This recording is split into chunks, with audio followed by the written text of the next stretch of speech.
J'aimerais commencer mon propos par un chiffre. 2673. Oui, 2673. C'est le nombre de cas de grossesse enregistrés dans les collèges d'enseignement généraux publics du Bénin durant l'année scolaire 2016-2017. Un problème se pose. Mais ces grossesses ne sont que la partie visible de l'iceberg que représente ce problème.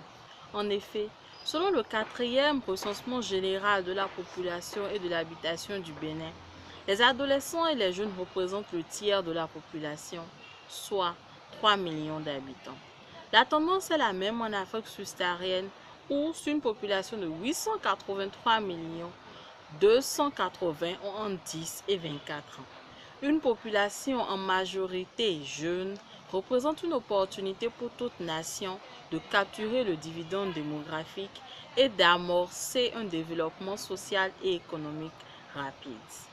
Mais la capture du dividende démographique est en danger parce que la jeunesse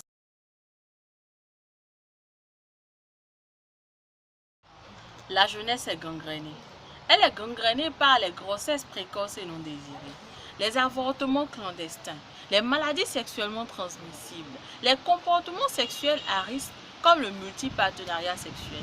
Face à cette situation alarmante, plusieurs organisations de la société civile se sont engagées. C'est le cas des jeunes ambassadeurs pour la santé de la reproduction et la planification familiale qui, contre vents et marées, avec ardeur et enthousiasme, œuvrent chaque jour pour que les jeunes béninois puissent bénéficier de leurs droits en matière de santé sexuelle et de la reproduction. Les jeunes ambassadeurs initient des campagnes de sensibilisation comme la campagne Sainte Vacances sans grossesse, la campagne Saint-Valentin sans grossesse. Ils participent également aux célébrations des journées statutaires. Toutes ces campagnes leur permettent d'aller au contact de leurs pères et de discuter avec eux. Ils organisent également des activités en ligne sur leurs différents réseaux sociaux, Facebook, Twitter, WhatsApp.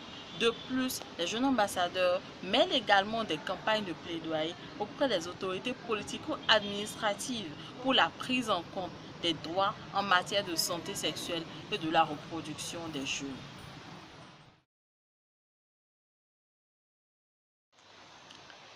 Le gouvernement, également conscient de cette situation de précarité de la santé des jeunes du Bénin, a pris un certain nombre d'engagements à la 3e conférence pour la population et le développement qui s'est tenue à Addis Abeba en 2013. L'un de ces engagements est de rendre gratuites les méthodes modernes de contraception pour les adolescents et les jeunes du Bénin d'ici fin 2015. Aujourd'hui, nous sommes en 2018 et cette gratuité n'est toujours pas une réalité. Mais plusieurs actions ont été menées en temps pour la réaliser. Aujourd'hui, nous sommes à une étape cruciale. Aujourd'hui, nous avons besoin que Monsieur le Président de la République prenne un décret pour instituer la gratuité des méthodes modernes de contraception pour les adolescents et les jeunes du Bénin.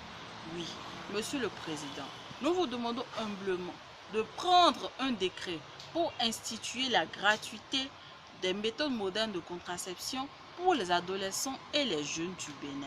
Investir pour la santé de la reproduction protège le bien-être des jeunes, optimise le potentiel d'une vie saine et productive et améliore le bien-être social et économique des jeunes. De plus, des investissements accrus dans la planification familiale sont une stratégie clé pour protéger la santé des adolescentes, des grossesses précoces et non désirées, des avortements clandestins et de la mortalité maternelle. Le Bénin amorce sa marche vers un développement durable et harmonieux. Et cela ne saurait se faire sans les jeunes. Il urge que les pouvoirs publics mettent en place des politiques et des programmes adaptés aux besoins des jeunes qui nous protègent et nous permettent d'être une force de croissance pour nos pays. Car 280 millions de jeunes font 280 millions d'opportunités.